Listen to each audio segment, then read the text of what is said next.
Hello everyone! Welcome back to this channel. Again, ako si Jay and welcome sa ating Vlogmas number 3.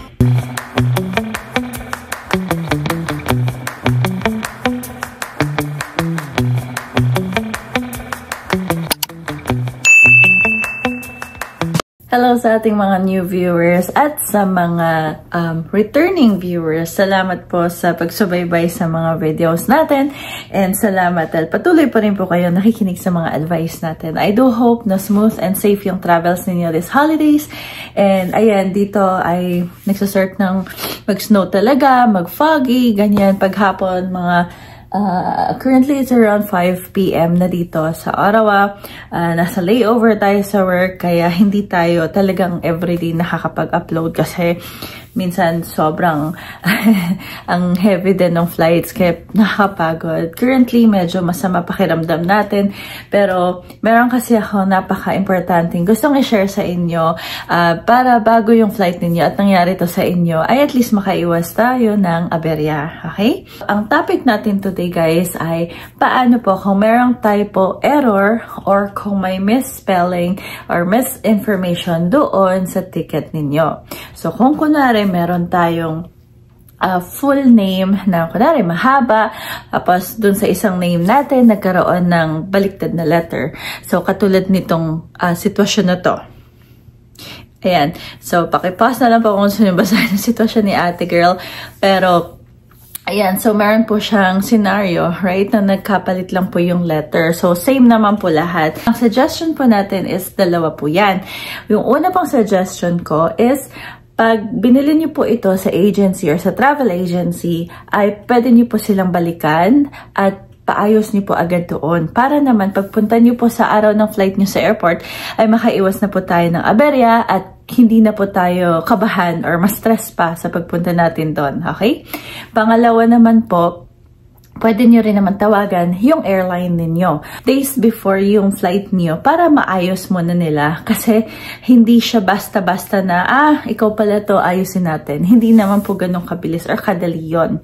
Also, kung sakali naman po na very last minute nyo na siyang nakita at kung kunwari araw na ng flight ninyo ganun, agahan nyo na lang po. So, yung usual na sinasuggest ko na 4 hours before the flight, lalo na kung nasa Philippines po tayo, ay agahan nyo pa po ng konti dyan. Kasi, pagpunta nyo po doon sa mismong check-in kiosk or check-in counter ng airline ninyo, mahaba po yung proseso niyan eh. Although yes, wala naman pong bayad, wala naman pong i-charge sa inyo, pero syempre napakahaba ng proseso niyan.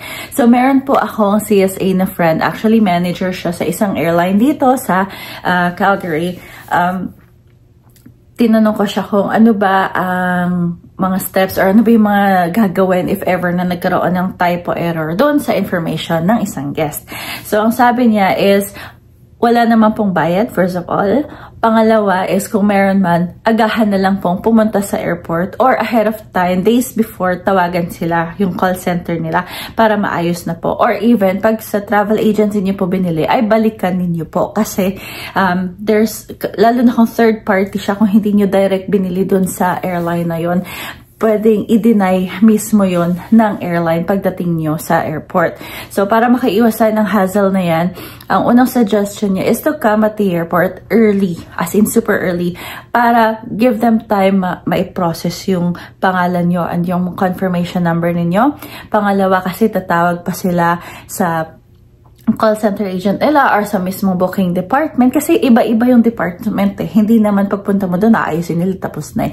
May iba't ibang department na nakatoka sa bawat ganap ng flight. So, kung pumunta kayo at pinakita niyo yun at pre-nove nyo naman po na kayo yun, nagkaroon lang po ng typo error doon sa pangalan ninyo or information ninyo, aayusin naman po nila yan. The only thing is that, syempre, una, tatawagan nila yung call center or yung booking department or yung ticketing department na tinatawag. Tapos, i-confirm nila yon. So, proseso rin po yon. And yung sila mismo natatawag, hindi rin naman po basta-basta or agad-agad. Ano rin po yung nakikita nyo, yun din po yung tatawagan nila. Pangalawa naman po, pwedeng maayos at pwedeng hindi maayos.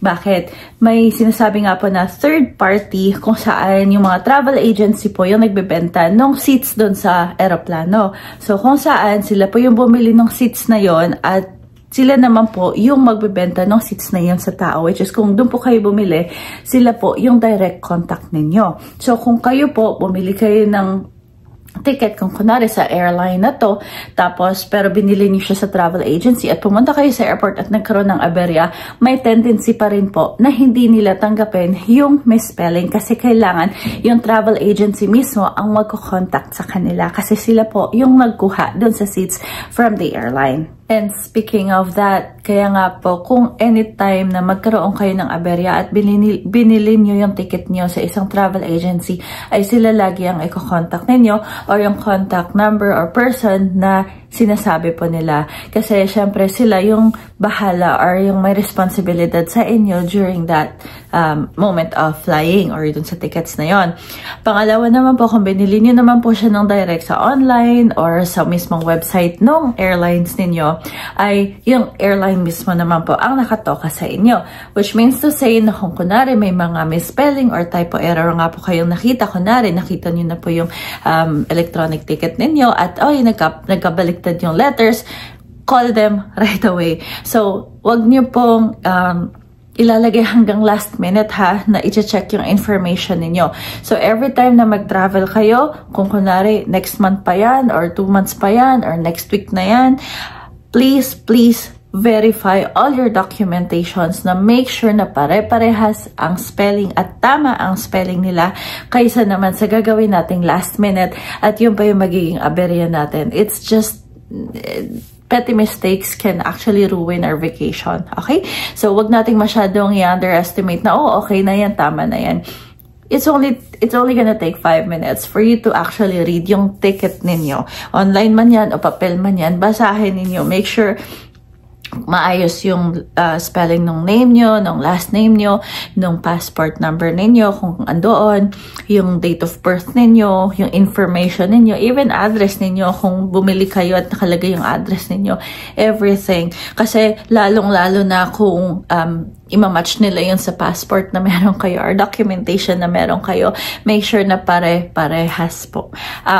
Ibang story naman kasi pag yung sa boarding pass, putol yung pangalan mo. Kasi syempre, like what I explained sa iba kong video, pagdating kasi sa boarding pass, may specific number of letters lang na pwedeng i-allot dun sa boarding pass. So, kung putol yun, ang importante, alam ng check-in agents na yun yung full name mo at na-verify nila yon.